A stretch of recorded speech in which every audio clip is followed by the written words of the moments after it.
from California's 7th District for 5 minutes for questions.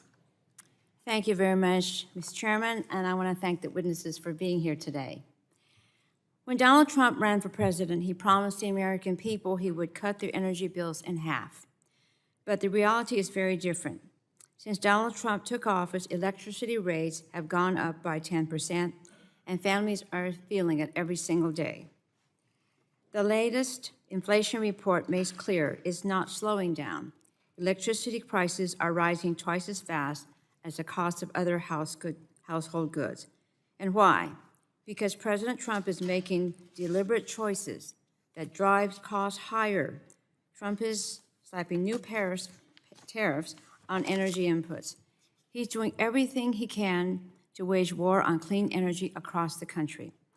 And Congressional Republicans just repealed the tax credits that were reducing the cost of new energy products or projects. It's not rocket science. If you reduce the supply of energy, it's going to cost more. And that's what Trump and Congressional Republicans are doing right now. And now Republicans are on a crusade to make everything in our lives less efficient. If they have their way, people's energy bills will skyrocket even faster. Energy efficiency is one of the best ways Americans can lower their electricity bills. Ms. Rinaldi, can you give us a brief breakdown on the energy use in the average American home? Well, homes make up approximately 20% of our nation's energy consumption, and so primarily in each house, it's the systems. So that's the heating and cooling makes up the majority of that. Mm-hmm. Okay, I understand the heating and cooling is probably 50%. Is that right? At least, yeah. Okay. It depends on how well insulated the house is. Sure, and water about 15%. Right. Okay. So if the average American family wanted to reduce their energy use and save money on their utility bills, what would you recommend?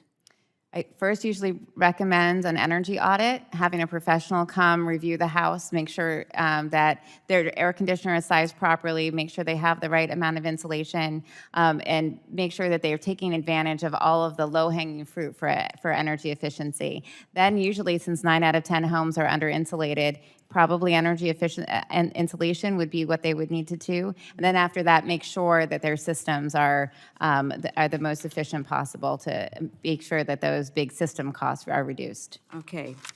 Now, savings from efficiency can really add up, but some of the Republican witnesses here today have raised concerns about the upfront costs of energy efficiency homes. I find this incredibly cynical. Democrats' Inflation Reduction Act expanded tax credits that reduce the upfront cost of energy-efficient homes. But Republicans just repealed those tax credits in the big, ugly bill. In fact, just 2 months ago, every Republican on this committee voted to kill those tax credits. Ms. Rinaldi, can you explain what those tax credits were and how the repeal of those credits will increase costs for Americans? Yes, the 25C energy efficiency home improvement tax credits that were repealed, they're available until the end of this year. But starting in January, homeowners will no longer be able to take credits for gas and electric heat pumps, heat pump, water heaters, insulation, doors, windows, and 2.3 million Americans claimed the 25C tax credit, receiving over $2 billion back in tax credits, and the average tax credit was $882 per house. So that was pretty significant for many homeowners. It is.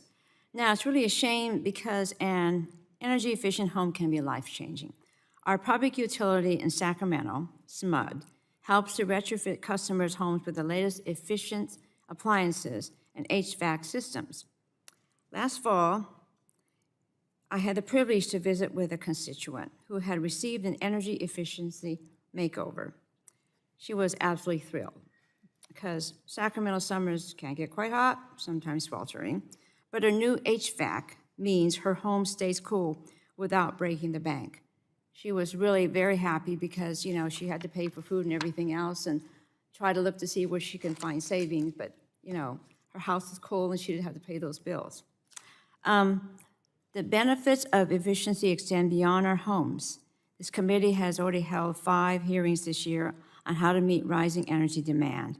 Well, energy efficiency is one of the most cost-effective ways to solve this problem.